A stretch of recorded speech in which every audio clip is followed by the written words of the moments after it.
मनुष्य दो प्रकार के कर्म करता रहता है। बहुत बड़ा पापी हो तो भी उसमें कुछ पुण्य कर्म होते हैं। ऐसा कोई नहीं है इस सृष्टि में जिसमें एकदम से कोई गुण हो ही नहीं, और पाप पुण्य से यह मिश्रित शरीर बना हुआ है। अगर कोई संभाल ले गया और कुमति को नष्ट कर ले गया तो फिर सुमित पदवी यानी मोक्ष पदवी प्राप्त हो जाता है।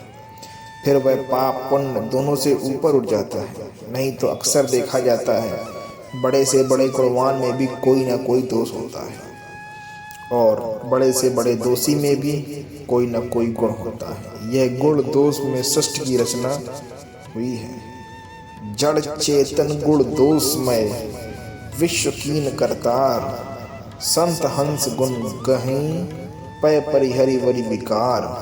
हे संत सुजान जी, ऐसा हमने सुना है कि कुछ लोग धर्माचरण को बहुत करते हैं पर साथ में पापाचरण भी करते हैं।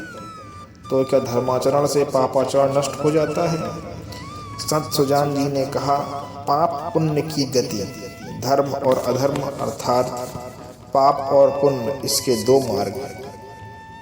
अगर आप पाप कर रहे हो तो अलग हिसाब है, और पुण्य कर रहे हो तो इसका अलग हिसाब है। आपके बहुत अधिक पाप हो गए हैं, नाम मात्र के केवल पुण्य हैं, तो पहले नरक जाना होगा, और अगर आपके बहुत पुण्य हो गए हैं तो पहले आपको स्वर्ग जाना होगा। तो श्री संत सुजान जी कहते हैं कि पुण्य के द्वारा पाप को नष्ट नहीं किया जा सकता, उसका अलग विभाग है जिसका आपको अलग फल मिलेगा। बस एकमात्र उपाय है जिससे पाप को नष्ट किया जा सकता है, वह है भगवान का भजन। जो विद्वान यह बात समझ जाता है ज्ञान द्वारा कि एकमात्र परमात्मा की शरण, परमात्मा का भजन ध्यान ही तुम्हारे पाप और पुण्य दोनों का नाश करके परम सुख, परम पद प्रदान करेगा।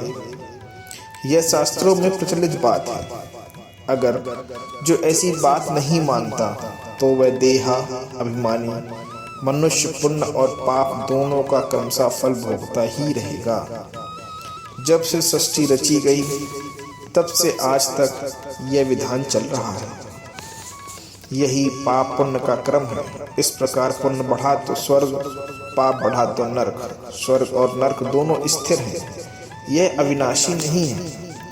जब वहाँ पुण्य और पापों का विशेष भोग हो जाता है, कुछ बचा तो फिर वह क्रमानुसार, संस्कार अनुसार फिर वह पुनः पाप पुण्य एकत्रित करता है, और फिर वह लोकों में जन्म मरण में फंस जाता है। हाँ, मनुष्य जन्म इसके लिए नहीं मिला है। इस चक्र से निकलने के लिए आसान उपाय है कि तत्वज्ञ महापुरुषों का संग, प्रभु का कीर्तन, भजन, सत्य धर्म का पालन करना शास्त्र प्रमाणित बातें। दिव्यम वस्तु गोविंदम तौभ्यम। हे नाथ, आपकी वस्तु आपको समर्पित है। अभी तक अहंकार के कारण दुर्गति हुई है। हे नाथ, अब जो दुख सुख आएगा उसको सहूंगा। सब कुछ आप ही का दिया हुआ है, मेरा कुछ नहीं। मेरे तो बस गिरधर गोपाल और दूसरा न कोई। कभी भी कोई पुण्य करके पाप को नष्ट नहीं कर सकता। यह बात संत सुजात जी बोल रहे हैं। अगर पाप को नष्ट करना है तो एक उपाय है, भगवान की शरण में जाओ। उनका आश्रय, उनका चिंतन, उनका धाम है। वह सबके मालिक हैं, सब कुछ ठीक कर देंगे। राधे राधे। जय जय श्री।